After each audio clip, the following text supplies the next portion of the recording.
আজকে আপনাদের সাথে খুবই মজাদার একটা রেসিপি শেয়ার করব। আসলে এই রান্নাটা না দেখলে মিস করবেন।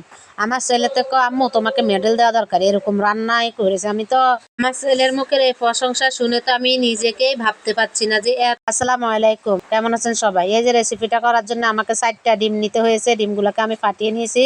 আর এখান দিয়ে চুলার উপরে একটা ফ্রাই প্যানের মধ্যে পানি দিয়ে স্ট্যান্ড দিয়ে বসিয়ে দিয়েছি। পানিগুলো বলক উঠে গেছে। তখন আমি এই যে বাটির মধ্যে একটু তেল ব্রাশ করে নিয়ে বাটির মধ্যে ডিমগুলো ঢেলে দিয়েছি। দিয়ে এখন ডিমগুলোকে সিদ্ধ হতে দিলাম।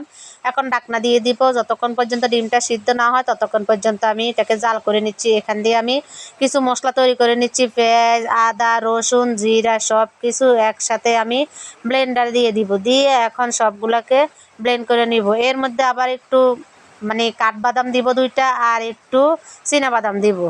এগুলাকে দিয়ে তারপরে একসাথে পেস্ট করে নিব ব্লেন্ডারে। এই যে পেস্ট করতে চলে গেলাম। আর এখান দিয়ে চুলার উপরে আমি এই যে ডিমটা সিদ্ধ হতে দিয়েছি। ডিমটা সিদ্ধ হয়ে গেছে, ঠান্ডা করে নিলাম। ঠান্ডা করে নিয়ে এই যে বাটি থেকে ঢেলে নিয়েছি। এখন আমি চাকু দিয়ে সুন্দর করে পিস পিস করে কেটে নিব। পিস পিস করে কেটে নিলে হবে কি, সুন্দর মতন মশলা ঢুকে যাবে। তাই একটু ছোট ছোট করে আমি কেটে নিচ্ছি। আমার ডিমগুলা কেটে নেওয়া হয়ে গেছে। এখন আমি যে চুলাতে আর একটা ফ্রাই প্যান বসিয়ে দিব। ফ্রাই প্যানের মধ্যে তেল দিয়ে দিয়েছি। তেলটা গরম হয়ে গেছে। এখানে দিয়ে দিয়েছি দারচিনি, এলাচ, লবঙ্গ, তেজপাতা। এগুলো দিয়ে এখন যে তেলটা গরম হয়ে গেছে তার মধ্যে যে মশলাগুলো করে রেখেছি ব্লেন্ডারে, ওই মশলাটুকু দিয়ে দিয়েছি। দিয়ে এখন একটু নাড়াচাড়া করে নিব। নাড়াচাড়া করে নিয়ে তারপরে এর মধ্যে যে গুঁড়া মশলাগুলো অ্যাড করে দিব।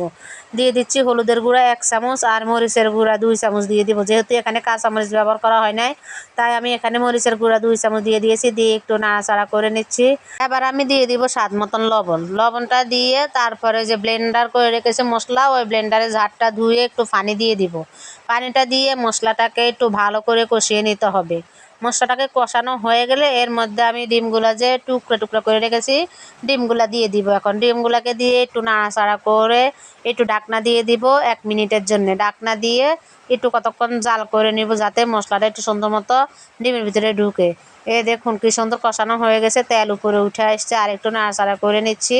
নিয়ে আবারও একটু পানি দিতে হবে, কারণ এই কষানিতে মশলার যে গন্ধ আছে ওটা কিন্তু যাবে না, তাই অল্প একটু পানি দিতে হবে। আমি আবারও কিন্তু ঢাকনা দিয়ে আবারও একটু রান্না করে নিয়েছি। নিয়ে এখন ঢাকনাটা তুলে পানি দিয়ে দিচ্ছি। পানিটা দিয়ে মশলা দিয়ে ভালো করে কষাই নিচ্ছি। মশলাগুলো ভালো করে কষানো হলে কিন্তু খাইতে খুবই ভালো লাগবে এই ডিমটুকু।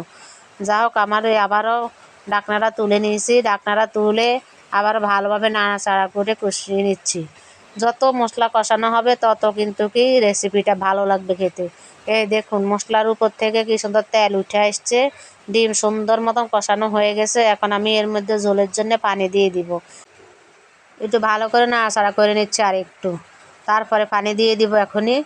এই যে হয়ে গেছে কষানো, এখন আমি পানি দিয়ে দিচ্ছি। পানি কিন্তু বেশি লাগবে না, মানে যেহেতু পেঁয়াজ বাটা এটা কিছুক্ষণ জাল করলে ঘন হয়ে যাবে, তাই অল্প পানি দিয়েছি। দিয়ে ঢাকনা দিয়ে আমি রান্না করে নিচ্ছি যতক্ষণ পর্যন্ত আমার রেসিপিটা সুন্দর মতন না হয়ে আসে, ততক্ষণ পর্যন্ত জাল করে নিলাম। তারপরে ঢাকনাটা তুলে একটু ভাঙা ভাজা জিরার গুঁড়া দিয়ে দিছি উপর দিয়ে। দিয়ে একটু নাড়াচাড়া করে নিচ্ছি। কি সুন্দর দেখুন গাঢ় হয়ে গেছে। রেসিপিটা আমার হয়ে গেছে। কেমন লাগলো আপনাদের কাছে? যদি ভালো লেগে থাকে অবশ্যই লাইক, কমেন্ট, শেয়ার করবেন। আর একবার হলেও বাসায় ট্রাই করবেন। এই রেসিপিটার নাম হলো ডিমের ভাপা। এই ভাপা ডিমের রেসিপিটা খুবই ভালো লাগে খেতে, কিন্তু কি একবার ট্রাই করে দেখবেন। তো আজকের ভিডিও এই পর্যন্তই। সবাই ভালো থাকুন, সুস্থ থাকুন। আল্লাহ হাফেজ।